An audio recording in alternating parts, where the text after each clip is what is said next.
I really didn't want to make a second video about CORTIS, but given the response to my first one, I think it's important to talk about how K-pop fans perceive issues like colorism, racism, and cultural appropriation. In the comments on my CORTIS video, the most common response was along the lines of, I agree with the points in this video, but I think CORTIS is the wrong group to make it about because of this, that, and the third. At first glance, comments like these seem harmless, seem like the most balanced, nuanced, and fair response one could give. But I'd argue they're actually more dangerous than comments that flat out reject the idea that the K-pop industry has anything to do with racism or colorism. Why? Because of how moderate they sound. These commenters acknowledge that the K-pop industry profits off commodifying black art, but they treat CORTIS as an exception, which quietly promotes the idea that there's a respectful way to commodify black art, that racism and colorism only count when they're obvious. Generally, we can all agree that an idol saying the N-word is wrong, but when this happened,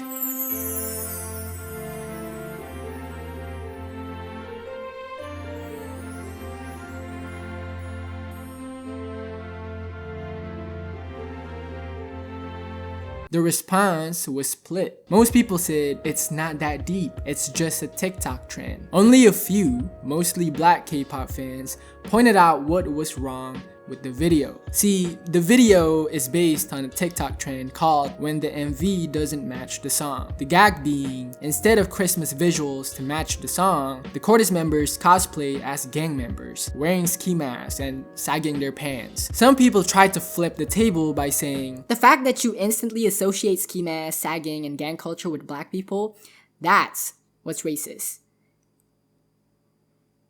This statement is wrong on so many levels because it ignores reality. The reality is, ski masks were popularized as everyday wear by black people in America, and its origin has roots in gang culture. The reality is, plenty of black people in America indulge themselves in criminal activities, but it's not because they want to do it, rather they're set up to. Black people didn't choose this life. They didn't wake up one day and choose to commit crimes. There's a reason behind it, and this reason is rooted in a long history of systemic racism, segregation, and economic inequality that has left many black communities with fewer opportunities and greater structural disadvantages. Simply noticing that CORTIS is cosplaying black people for laughs and feeling weird about it isn't racist. What would be racist is seeing a black person sagging their pants, wearing a ski mask, and then instantly assuming that they're up to no good.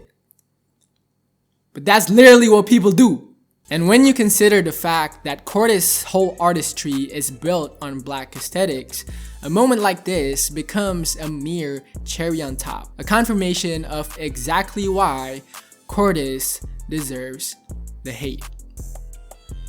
There's a term to describe what happened surrounding the CORTIS Christmas video: the racial perception gap. The racial perception gap is a term I've learned from a video by Torre titled "On Love Island, the Colorism is Crazy." And essentially what it is the gap or distance between how people of different races might perceive a particular moment. A situation when black people go, I sense racism here. I think racism just occurred. I don't see a smoking gun, but I think I know what's going on under the surface here. But there's enough room for well-meaning white people to go, I don't know. I didn't see any racism. I think you're injecting race unfairly. And there's no clear defining evidence for either side. The K-pop industry runs on this gap. While there are plenty of groups that have committed clear-cut racism, colorism, and cultural appropriation, a good majority haven't, but that doesn't automatically make them an exception. Because, at the end of the day, if their whole existence is rooted in commodifying black art, the message they send is the same as the groups that are obviously racist, which is that black art is more palatable once its sense of reality is stripped out and it's performed by people in closer proximity to whiteness.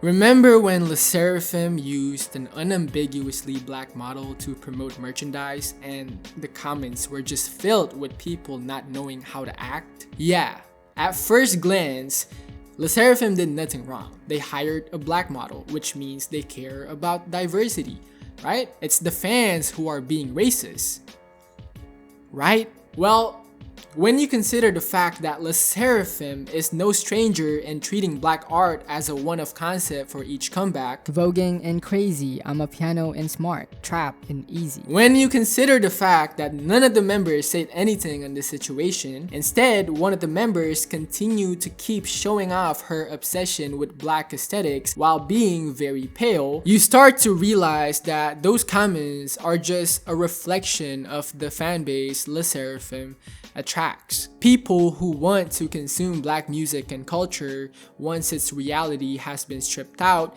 and it's performed by people in closer proximity to whiteness. Now, if a black K-pop fan were to point this out, saying they feel some type of way about SSERAFIM, I guarantee you the community will rush in headfirst to dismiss their opinion. Why? Because the complaint is not based on one clear-cut controversy where the idol did wrong. Instead, it's an accumulation of different situations, the subtle way in which the idols act, the fandom in which SSERAFIM attracts, and ultimately, it's the message they convey. You can't just point to SSERAFIM hiring black people or collaborating with black artists and call it a day. The real question is, would SSERAFIM fans even be fans if the members looked like Tims? That's the racial perception gap. Obviously, in K-pop, there are other factors behind this gap. Age is a big one. Most fans are simply too young to grasp the concept of racism and colorism, which is somewhat excusable, but what's not excusable is the second factor, parasociality. Your love for your idols is what's blinding you. If you walk in ready to defend them no matter what, convinced they can do no wrong, you're never going to be able to see what's wrong. And this is the main reason why people have such a hard time in understanding what's wrong with CORTIS. They only ask whether the members themselves did something wrong. Did they say the N-word? Do blackface? No. Did they collaborate with black artists? Say in interviews how much black artists influenced them? Yes! But guess what? None of that erases the fact that CORTIS's foundation is inherently racist. See, CORTIS' whole artistry takes from black people. We all know this because the members themselves have admitted to this fact multiple times. But the problem is not them taking inspiration, it's what they do with the inspiration. And what they do is what every other K-pop group does. They dumb it down, they sanitize it, they strip off the core essence of black music, which is its sense of reality, and they repackage it for the masses to chart as high as possible. This goes against everything black music stands for. To quote off this amazing article, black music sprouted from lived depression at neo-colonial hands. Across genres, music has functioned as a form of resistance, testimony, and community building. From blues to hip-hop, it documents lived experience and articulates forms of survival within systems structured against black people. When you listen to hip-hop, you get invited to the artists' lives and their upbringing. When I listen to Wu-Tang, I hear New York. When I listen to UGK, I hear Houston. When I listen to Tupac, I hear California. When I listen to CORTIS, I don't hear Korea. I hear Walmart Travis Scott and Costco Playboy Cardi. Nothing about CORTIS is grounded in reality. They don't write their songs based off lived experiences. Their sound isn't based off their upbringing. They've never had to face the same realities black people faced in America, and there's no reason for them to be dressing up the way they dress, to be singing the way they sing, to be talking the way they talk, other than the fact that they think it's cool and they want to copy. But this lack of grounding is exactly why CORTIS works. CORTIS gives racists and colorists an opportunity to engage with black music and culture without having to take in the uncomfortable history and reality behind it. CORTIS gives them permission to shake ass without being trashy and to rap without being seen as crass. CORTIS allows them to live out their gangster fantasy from the comfort of suburbia. Once again, the question that needs to be asked is, would CORTIS fans even be fans if the members look like Jay-Z? This is the racism that inherently comes with CORTIS. It's hard to see when you've lived your whole life unaffected by racism and colorism, but for black K-pop fans, they can sense it from a mile away. As someone who grew up in Indonesia with darker skin, I could tell something was off pretty easily. And for Matt Proxy, it only took one song for him to know what's up.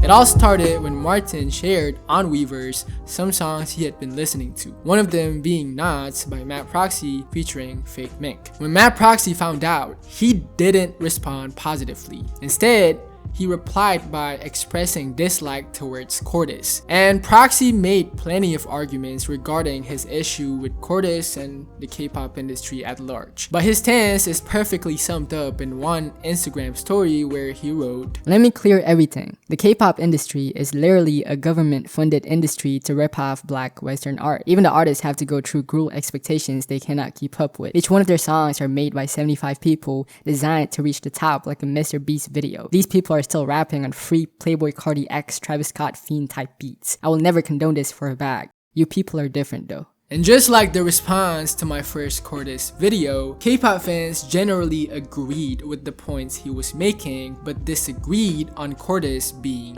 the target. Moreover, they disliked how Matt went over things, calling him too hateful and saying there were better ways to make his point. See, Matt didn't post just one or two Instagram stories. He posted countless amounts of stories and tweets, some genuinely immature, saying things like, "I mock CORTIS." All of this to say, Matt Proxy is far from being a perfect human being. He's had his own moment of racism in the past, saying, "Try again Indian," which is racist and stupid and wrong. But in my opinion, none of these provide any ground to justify K-pop fans policing how a black man should react to 5 Korean boys cosplaying his culture for profit, going as far as spamming him with the N-word, calling him a monkey, and several other slurs. Now, what I'm not going to do is excuse his racism, but what I will do is point out how little room someone like Matt Proxy gets to make mistakes compared to the average K-pop idol, when it should be the total opposite. When a K-pop idol does something racist, it's backed by an entire industry whose foundation is inherently rooted in racism and colorism. The impact is systemic and lasting, and the industry profits from it. Matt Proxy is one person. When he made his racist remark, there's no system behind him profiting from it. He made a racist remark. Point blank, period. He's wrong for it. He should be held accountable for it. It is definitely a valid reason for you to not like him, but to try and use it as evidence to dismiss his validity as a messenger when he's absolutely the right messenger for this, to not give him the same grace you give to CORTIS and other idols, says a lot. Throughout this whole situation, K-pop fans loved pointing out how young Martin is. He's 18. Matt Proxy is 19. Why are we treating an 18-year-old like a baby with zero autonomy, but Matt like a grown adult when his frontal lobe isn't even fully developed? See, K-pop fans never gave Matt Proxy a chance. They never put in the effort to know him as a person because they don't see him as one. Matt Proxy is a 19-year-old black underground artist from Minneapolis, Minnesota. He grew up surrounded by music. His mom was a huge hip-hop fan, often playing A$AP Rocky, Speaker Knockers, Tupac, Denny Brown, Jeezy. His uncle Jesse introduced him to experimental music early on. Aphex Twin, Neutral Milk Hotel, Dead Grips, Panda Bear, Sophie. All of these artists naturally helped shape the experimental hip-hop sound he makes today. Growing up in Minneapolis, also made him acutely aware of the political injustice black people face in America. From 2016 and the killing of Philando Castile to 2020 and the killing of George Floyd, which happened just blocks from where he lived, to 2021 when Officer Kim Potter killed Dante Wright over an air freshener hanging in his car. Kim Potter being the same officer who arrested Proxy's dad in 2007 for coke and sent him to prison for 5 years. Minneapolis helped shape the radical and countercultural element of Proxy's artistry and his whole attitude toward music in general. He believes in putting the audience last in his songmaking process, structuring songs to deliberately make listeners uncomfortable. And you can hear all of this through his latest mixtape, Trojan Horse. In the lead up to its release, his older sister passed away and his father was arrested by ICE and deported to Liberia. His mental health declined and writing Trojan Horse was how he coped.